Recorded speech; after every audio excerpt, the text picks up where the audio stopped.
West Bengal Council of Higher Secondary Education থেকে যারা 2025 সালে উচ্চ মাধ্যমিক পরীক্ষা দিতে যাচ্ছ তাদেরকে আজকে আমি 3 কোয়েশ্চেন্স বাই লিও টলস্টয় তার উপরে সাজেশন দেব। আমি এর আগে আরও দুটো সাজেশন দিয়েছি, দ্য পোয়েট্রি অফ আর্থ এবং দ্য প্রপোজালের উপরে, এবং আশা করি তোমরা সবাই দেখেছো।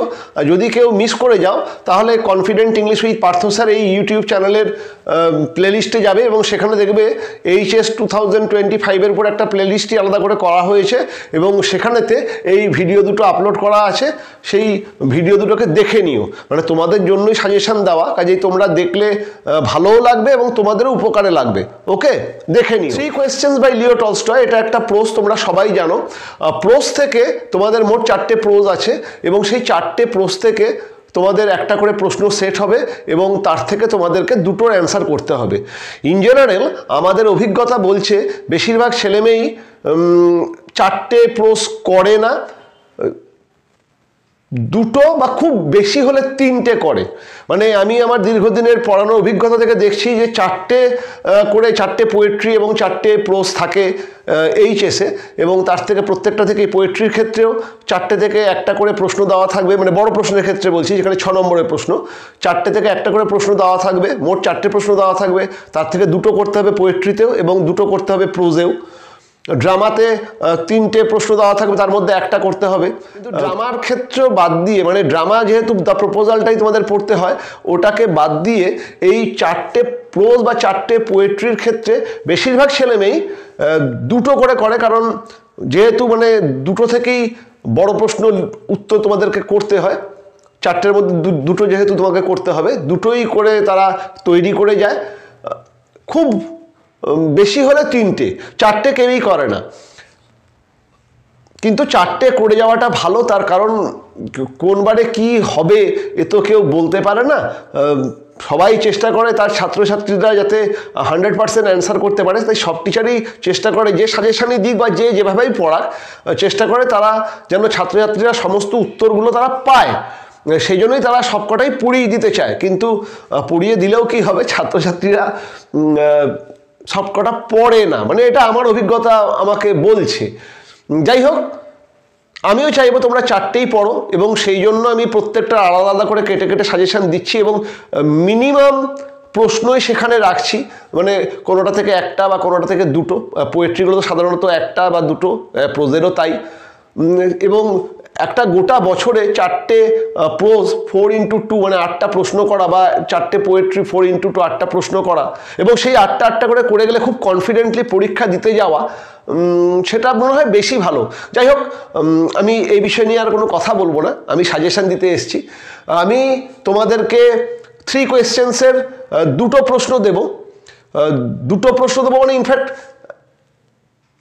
যেটা মনে হচ্ছে, এবারে যেহেতু তোমাদেরকে আগে বলেছি যে এবারে সিলেবাসটা শেষ হয়ে যাচ্ছে, এবারে একটা প্রশ্ন মানে আমার মনে হচ্ছে সেই প্রশ্নটাই আসবে, তারপরেও সাবধানের মার নেই, সেই জন্য আমি আর একটা প্রশ্ন দেব। ঠিক আছে, আমি অলরেডি প্রশ্ন বোর্ডে লিখেছি। কি প্রশ্ন লিখেছি, কি করবে তোমরা সেটা চলো বলে। তোমাদের যে প্রোজ পিসগুলো রয়েছে তার মধ্যে 3 কোয়েশ্চেন্স এবং থ্যাংক ইউ ম্যাম, এই টপিকগুলো যারা এক্সামিনার অথবা ইভালুয়েটার তাদের খুব পছন্দের। ঠিক আছে, মানে 3 কোয়েশ্চেন্স থেকে উত্তর দিলে বা থ্যাংক ইউ ম্যাম থেকে উত্তর দিলে যারা খাতা চেক করেন তারা খুব খুশি হন। মানে strong roots, the eyes habit, 3 questions, thank you ma'am সবকটাই সমান গুরুত্বপূর্ণ, কিন্তু যারা খাতা দেখেন তাদের খুব ফেভারিট টপিক হচ্ছে 3 কোয়েশ্চেন্স এবং থ্যাংক ইউ ম্যাম। কিন্তু ছেলেমেয়েরা, স্টুডেন্টরা থ্যাংক ইউ ম্যাম মোটেই লিখতে চায় না, অথচ সবথেকে ভালো ওই গল্পটাই তোমাদের পুরো সিলেবাসের সবথেকে ভালো টপিক থ্যাংক ইউ ম্যাম, কিন্তু একদমই ছেলেমেয়েরা পরীক্ষার খাতায় থ্যাংক ইউ ম্যাম লিখতে চায় না। কিন্তু 3 কোয়েশ্চেন্স ছেলেমেয়েরাও লিখতে পছন্দ করে এবং এক্সামিনাররাও 3 কোয়েশ্চেন্সের উত্তর দেখতে পছন্দ করেন। এবং সবথেকে বড় মজা হলো 3 কোয়েশ্চেনের প্রশ্নগুলো খুব কাটা পড়ে, মানে খুব পার্ট পড়ে, এবং 3 কোয়েশ্চেন্স থেকে নম্বর তোলাটা সব থেকে সোজা। 3 কোয়েশ্চেন্স থেকে নম্বর তোলাটাই সব থেকে সোজা, কাজেই 3 কোয়েশ্চেন্স সবাই অ্যাটেম্প করে। 3 কোয়েশ্চেন্সের 4 ধরনের প্রশ্নই সেট হয়, মানে শুধুমাত্র এই ওয়েস্ট বেঙ্গল বোর্ডে না, যেসব বোর্ডেতে এই 3 কোয়েশ্চেন্সকে সিলেবাসের মধ্যে রাখা হয়েছে 4টে ডাইমেনশানেই প্রশ্নকে সেট করা হয়। 1000 ঘন্টা প্রশ্ন আছে এবং আমরা পড়ানোর সময় অনেক রকম প্রশ্নের কথাও বলি, কিন্তু যেগুলো বোর্ড এক্সাম, সেই বোর্ড এক্সামে সাধারণত 3 কোয়েশ্চেন্সের 4টে দিকের উপরেই প্রশ্নকে সেট করা হয় বিভিন্ন বোর্ড এক্সামে। তার মধ্যে ওয়েস্ট বেঙ্গল বোর্ড এক্সামে 4টের মধ্যে 3টে যে ডাইমেনশানে প্রশ্ন এতদিন পর্যন্ত সেট হয়েছে, একটা ডাইমেনশানে প্রশ্ন কোনোদিনই সেট হয়নি। কাজে যেটা কোনোদিনই হয়নি, এবারে সিলেবাস শেষ হয়ে যাচ্ছে, সেটা মানে সেই ডাইমেনশানটায় প্রশ্ন সেট না হওয়ার কথা। সেই হিসাবে 3টে ডাইমেনশানের প্রশ্নর উত্তর করে গেলেই আমাদের পেয়ে যাওয়ার কথা। তার মধ্যে অলরেডি একটা ডাইমেনশান আগের বছর পড়ে গেছে, সেই ডাইমেনশানটা এবারে আসবে না। কাজেই 2টো প্রশ্ন করে গেলেই, 2টো প্রশ্নের উত্তর ঠিকমতো করে গেলেই আমাদের 3 কোয়েশ্চেন্সের সমস্ত কিছু পেয়ে যাওয়ার কথা, ঠিক আছে। এবং যারা 4টেই করবে, 4টে টপিকই যারা করবে, তাদেরকে আমি বলবো যে 2টো প্রশ্নের উত্তর তোমরা করে যাও, দ্যাটস এনাফ, তার বেশি আর লাগবে না। মানে এই যে এখানে এতে 2টো প্রশ্ন দেওয়া আছে, ইনফ্যাক্ট একটা প্রশ্নই এখান থেকে এত বড়, একটা প্রশ্নই দেখে নাও এখান থেকে এত বড়, মানে একটা প্রশ্নকে বিভিন্নভাবে পরীক্ষায় এসছে, আমি সবকটাকেই লিখেছি, আমি বলেও দেবো। তা একটা প্রশ্ন এত বড় এবং এটারই 1 নম্বর প্রশ্নটারই আসার সম্ভাবনা 99.9%। কিন্তু আর একটা প্রশ্ন আমি লিখেছি, সেটাও ওই 0.1% চান্স। সেটা ইনফ্যাক্ট তোমাদের তো বললামই যে 3 ধরনের ডাইমেনশানই আমাদের এতদিন ধরে প্রশ্নগুলো এসছে, তার মধ্যে একটা ডাইমেনশান এবার পড়ে গেছে প্রিভিয়াস ইয়ারে। কাজেই এই 2টো ডাইমেনশান করে গেলেই তোমরা পেয়ে যাবে, 1000 ঘন্টা করার দরকার নেই, এই 2টো উত্তর করে গেলেই তোমরা পেয়ে যাবে। কিন্তু আমি বললাম যে যারা 4টে করবে বা 4টে না করে 3টেও করবে, তাদের এই 2টো করলেই আশা করছি হয়ে যাবে। কিন্তু আমি বলার পরেও অনেকেই আমি জানি যে 2টোই করে যাবে এবং সেই 2টোতেই তোমরা সমস্ত উত্তর লেখার চেষ্টা করবে। মানে আমি 4টে করতে বলবো, না হলেও 3টে করতে বলবোই, 2টো বলবো না, কখনোই বলবো না। কিন্তু আমার বলা না বলার পরেও তোমরা অনেকে মানে ম্যাক্সিমাম স্টুডেন্টই তোমরা 2টোই করে যাবে, সেটাও আমি জানি। সেই জন্য আমি চাই যে তোমরা যদি ইনকেস কেউ 2টো ভুল করে যাও, তবে করো না, আমার এটা তোমাদের কাছে রিকোয়েস্ট। তোমাদের এবারে মানে শেষ বছরে সাধারণত খুব ফ্ল্যাট প্রশ্ন আসার কথা, কিন্তু যদি এবার শেষ বছরে বলা যায় না, হঠাৎ মনে হয় যে একবার নাড়িয়ে দিয়ে যাই, একটু বেশি হাওয়া দিয়ে দিই গাছের ডালেতে, তাহলে মুশকিল, সেরকমও হতে পারে। কাজেই 2টো করে যেও না, 3টে অন্ততপক্ষে করে যেও, এটা আমার তোমাদের কাছে রিকোয়েস্ট। কিন্তু কেউ যদি সেই 2টোর রিস্ক নিতে চাও, আমি একদমই বলছি না, কিন্তু ভুলেও মানে অনেকেই তো আছে যে আমার বলা না বলার ছেড়েও 2টোই করে চলে যাবে, এবং সেক্ষেত্রে 3 কোয়েশ্চেন্স যদি তোমরা অ্যাটেম্প করো, তাহলে আমি বলবো যে ডাইমেনশানটাতে কোনোবার প্রশ্নটা আসেনি, সেই ডাইমেনশানের প্রশ্নটাও তৈরি করে যেও। তাহলে তোমরা বলবে যে স্যার, তাহলে যারা বেশি করবে তারা কি ওই ডাইমেনশানের প্রশ্নটা করার দরকার নেই? করে গেলে তো খুবই ভালো, তোমরা 1 বছর ধরে পড়ছো ওই ডাইমেনশান। সব থেকে বড় কথা, এই 3টে প্রশ্নের উত্তর তৈরি করতে, মানে 3টে প্রশ্ন 10 লাইন 10 লাইন 10 লাইন 30 লাইনের মোট তোমাদেরকে তৈরি করা, তার বেশি কিছু না, অতটাও হয়তো হবে না। তা 3টে করে গেলে তো খুব ভালো। তবে আমি যদি তোমরা 3টে বা 4টে করো, তাহলে ওই ডাইমেনশানটার প্রশ্ন না করলেও চলবে, তার কারণ ওই ডাইমেনশানটা আমি দিয়েছি, আমি এটাকে মানে আমি একটা বাঁধ তৈরি করার চেষ্টা করছি, যাতে কেউ যদি 2টো করে যায় সে কিভাবে বেরোবে। মানে চক্রব্যূহে ঢুকে গেলে তো হবে না, চক্রব্যূহ থেকে বেরোবার পথটাও জানতে হবে। কেউ যদি 2টোই করে যায়, তাহলে তাকে একটা জায়গা থেকে একদম কমপ্লিট তৈরি করে যেতে হবে। সেক্ষেত্রে 3 নম্বর ডাইমেনশনের প্রশ্নটাকেও দেখে যেতে হবে। আর যদি কেউ একাধিক করে, তার না করলেও চলবে। ওকে, আর কেউ তোমরা যদি করে যাও, সে তো করে গেলে তো সবই ভালো, সাজেশন না করে গেলে আরও বেশি ভালো। ওকে, 3 কোয়েশ্চেন্সের উপরে কোন কোন ডাইমেনশনের প্রশ্ন হয়, আগে সেই ডাইমেনশনগুলো জেনে নিই, তাহলে আমাদের বুঝতে এবং উত্তরগুলো করতেও সুবিধা হবে। প্রথম ডাইমেনশন হচ্ছে যে 3টে কোশ্চেন বা 3 কোয়েশ্চেন্স বলতে যার কি বুঝেছেন বা জারের মাথাতে কোন 3টে প্রশ্ন এসেছিল এবং সেই প্রশ্নের উত্তরগুলো পেতে তিনি কাদের শরণাপন্ন হয়েছেন, লার্নেড মেনদের কাছে তিনি গেছিলেন, স্কলার্স অ্যান্ড লার্নেড মেন, এবং তারা জারকে কি বলেছিল এবং জার তাদের উত্তরে সন্তুষ্ট হননি কেন, এবং তারপরে জার কার কাছে গেছিলেন সেই উত্তরের আশায়।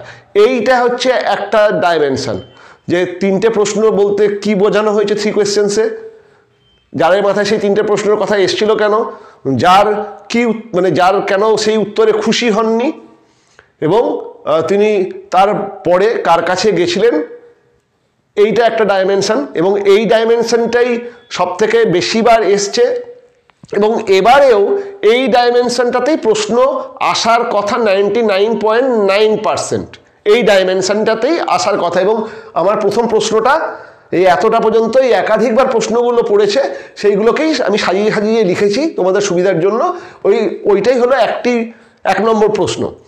আর একটা ডাইমেনশন হচ্ছে যে আহত, মানে যে লোকটি যাকে হত্যা করতে এসেছিল সে আমরা দেখছি আহত হচ্ছে এবং সেই আহত লোকটি ছুটে জারের কাছে আসছে, মানে ওই সন্ন্যাসী বা হারমিট এবং জারের কাছে আসছে, সেখানে যার সেই উন্ডেড ম্যানকে সেবা করছেন।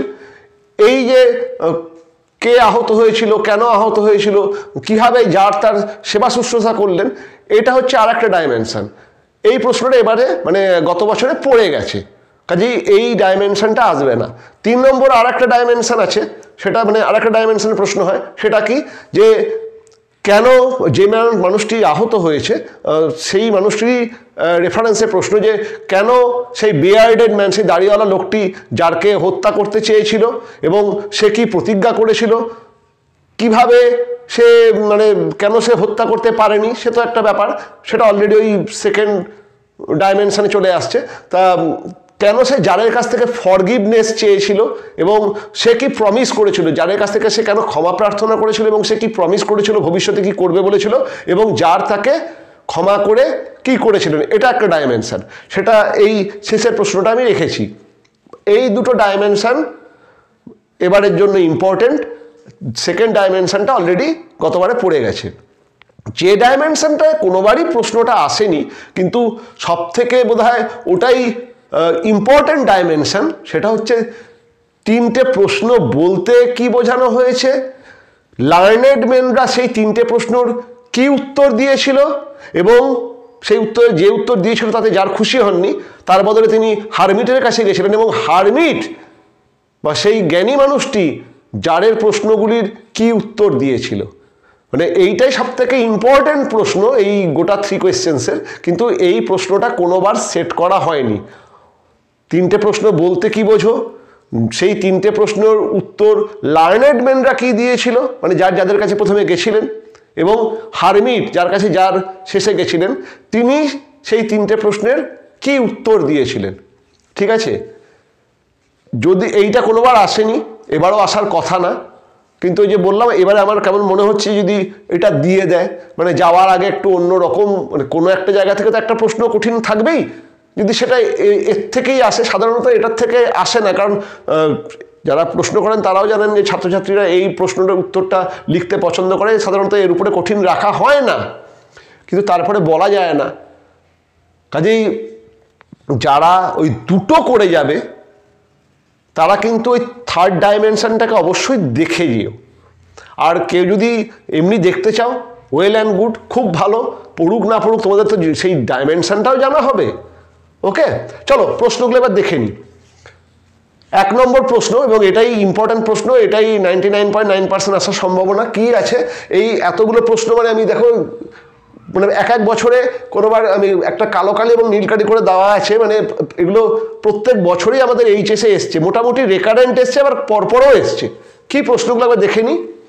তাহলে এই প্রশ্নগুলো সব করে দিয়েছি কেন, কারণ প্রত্যেকটার সঙ্গেই প্রত্যেকবারে একটা একটা করে 1 নম্বরের প্রশ্ন একটু আলাদা আলাদা করে দেওয়া আছে। কাজে তোমরা যখন উত্তরটা লিখবে, তোমরা এই সব কটা প্রশ্নের যে 1 নম্বরের পার্টগুলোও রয়েছে, 3-4টে আলাদা আছে, সেই 3-4টেকেও কিন্তু তোমাদের উত্তরের মধ্যে হোক, এগুলো সব পার্ট, কাজেই একটা করে পার্ট পার্ট করে অ্যান্সারটাকে তৈরি করে নিও, কারণ একদম হুবহু প্রথমেরটাই আসবে বা হুবহু দ্বিতীয়টাই আসবে বলা যাচ্ছে না, এইখান থেকেই আসবে একটা দুটো 1 নম্বরের ওই শর্ট প্রশ্নের মতো। ইনফ্যাক্ট সেগুলো করা থাকলে তোমার শর্ট প্রশ্ন করতেও সুবিধা হবে, সেরকমভাবে আসতে পারে। কীভাবে এসছিল এবং আমরা কিভাবে তৈরি হব সেটা একবার দেখে। Number 1, what were the questions that had occurred to the jar.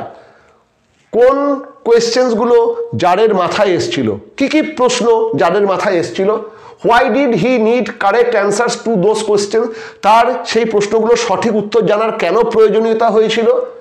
What did he do when he was not satisfied with the answers of the learned men, যখন যে সমস্ত জ্ঞানী মানুষদের কাছে সে উত্তরের আশায় যার গেছিল তাদের উত্তরে যার সন্তুষ্ট হয়নি, তখন তিনি কি করেছিলেন। পরীক্ষায় পড়েছে এবং সেখানে নম্বর বিভাজন আছে 3 + 1 + 2।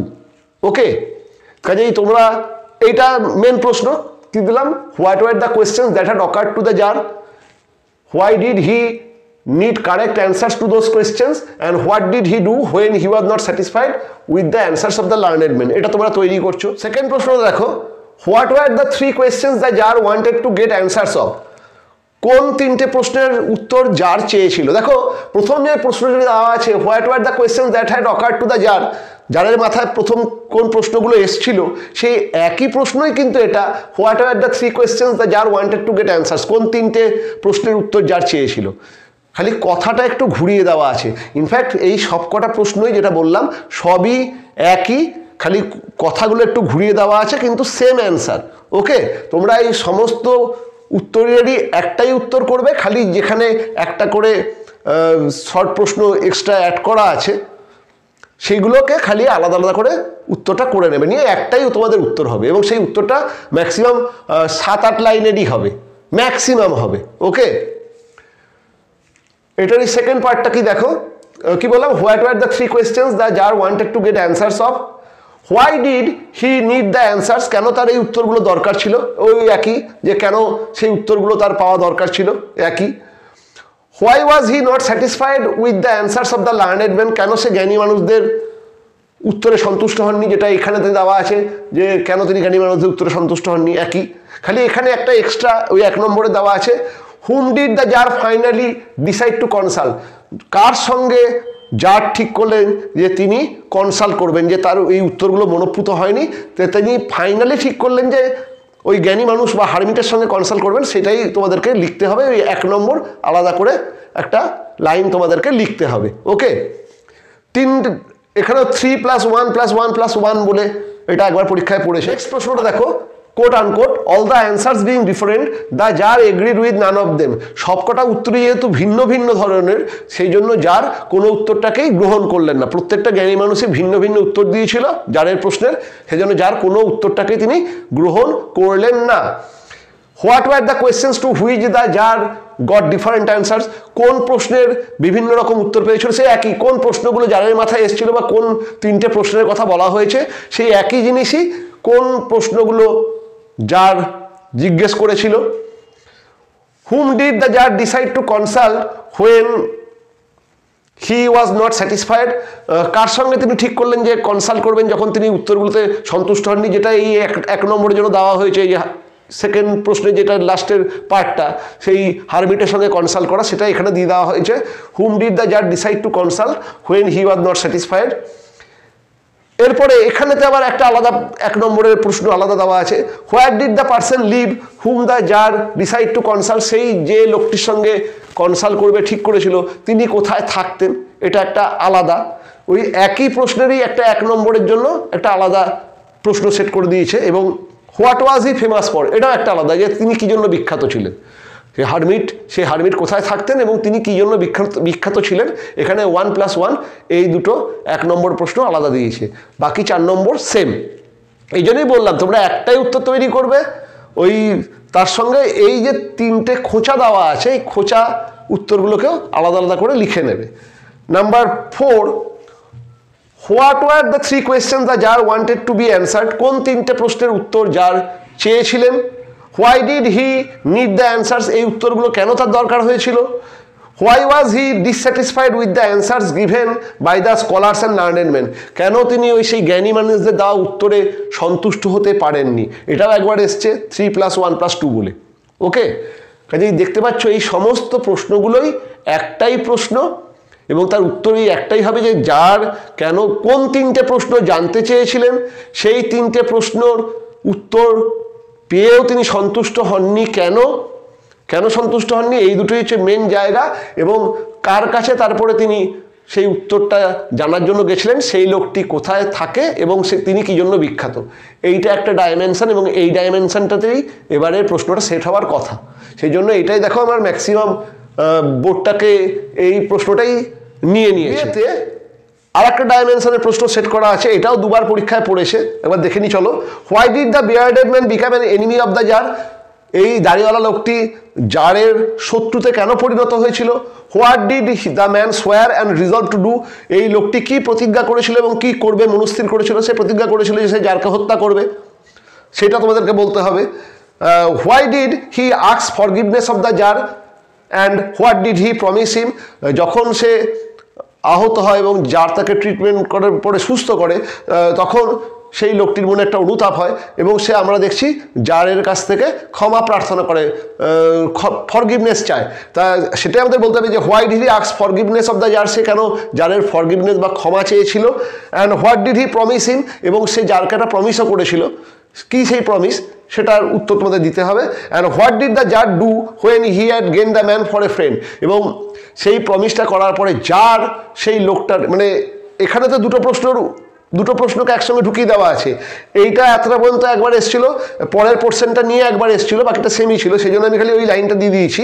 Why did the czar do when he had gained the man for a friend, লোকটিকে বন্ধু হিসেবে পাওয়ার পরে জার তার প্রতি কি ব্যবহার করলেন, এই একটা ডাইমেনশনে প্রশ্ন হয়। এইটাতেও সবকটা প্রশ্নের উত্তর লিখতে তোমাদের ওই 7 থেকে 8টা লাইনই মোট লাগবে। কাজেই এই দুটো করলে ইনফ্যাক্ট এইটাতেই 99% চলে আসার কথা, আর এই দুটো করলে 100% চলে আসবে, মানে আমারও মনে হচ্ছে চলে আসবে। তাহলে স্যার আপনি ওইটা দিয়েছেন কেন? ওটা আমি তোমাদের জন্য দিচ্ছি না, মানে আমি 4টের টপিকের উপরই সাজেশান দেবো। কাজেই কোনো একটা যদি ইনকেস ক্লিক নাও করে আমার সঙ্গে অপশান থাকছে, মানে তখন আমি বলবো যে আমি তো তোমাদেরকে এটাও দিয়েছিলাম, তোমরা ওটা করোনি, ওইখান থেকে পড়েছে, মানে এটা সবাই বলে, আমিও ন্যাচারালি বলবো, আমিও তো চাই সাজেশানটা ক্লিক করুক, তোমরাও বলো যে না স্যার আপনার সাজেশান লেগেছে। কিন্তু সেটা যদি ইনকেস একটা যদি নাও পড়ে অন্য একটা ব্যাকআপ থাকে। কিন্তু আমার কথা শোনার পরেও, আমার এতবার রিকোয়েস্ট করার পরেও আমি জানি অনেকেই দুটোই করে যাবে। যারা দুটো করে যাবে তাদেরকে দুটোতেই খুব বেশি করে করতে হবে এবং কমপ্লিট দুটোর উপরেই যদি তাকে উত্তর করতে হয় তাকে ভালো করে দুটোকেই জানতে হবে। সেক্ষেত্রে তার জন্য ওই 3 নম্বর প্রশ্ন তোমরা করলে ওয়েল অ্যান্ড গুড, তোমাদেরও জানা হবে। আর সবথেকে বড় কথা, সেই প্রশ্নটা খুব একটা কঠিন এবং সেই প্রশ্নেরও বেশ কিছুটা পার্ট এর মধ্যে লুকিয়ে আছে, মানে এটাও একটা 6 থেকে 7 লাইনেরই উত্তর হবে। কি সেটা? এবং প্রশ্নটা দেখো খুবই সোজা। What was the 3 questions of the czar, জারের কোন 3টে প্রশ্ন ছিল, যেটা তোমরা এই প্রশ্নেরই পার্ট 1 এবং এই প্রশ্নেরও পার্ট 1-এ করছো, যে what was the 3 questions of the tsar. এরপরেরটা what answers did the scholar suggest, কোন উত্তরগুলো স্কলাররা সাজেস্ট করেছিল। এখানেতে স্কলারসদের উত্তরের ফলে যার কেন সন্তুষ্ট হননি, মানে স্কলারসদের এই ডিফারেন্ট উত্তরের মাধ্যমে যার সন্তুষ্ট হননি তার উপরে প্রশ্নটা এসছে, কিন্তু কোনোবারই আসেনি যে স্কলাররা যারকে এক্স্যাক্টলি কী কী উত্তর দিয়েছিল, কোনোবার আসেনি, এবার আসতেই তো পারে। এবং সবথেকে বড় কথা, এইটা এই প্রশ্নেরই একটা পার্ট যে why did he need correct answers to those questions and what did he do when he was not satisfied with the answers।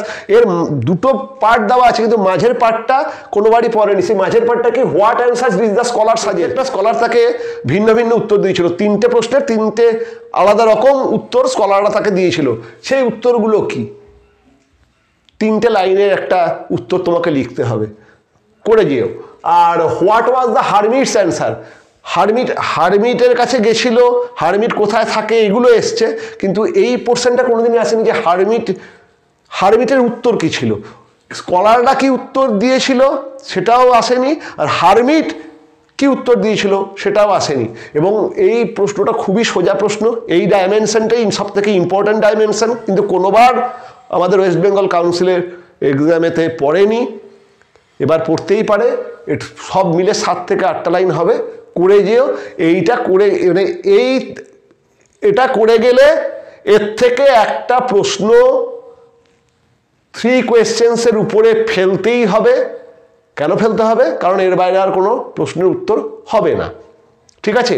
যেগুলো হবে, আর হবে না কেন, 1000 ঘন্টা হবে, কিন্তু সেগুলো বোর্ড এক্সামে ফেলা হয় না।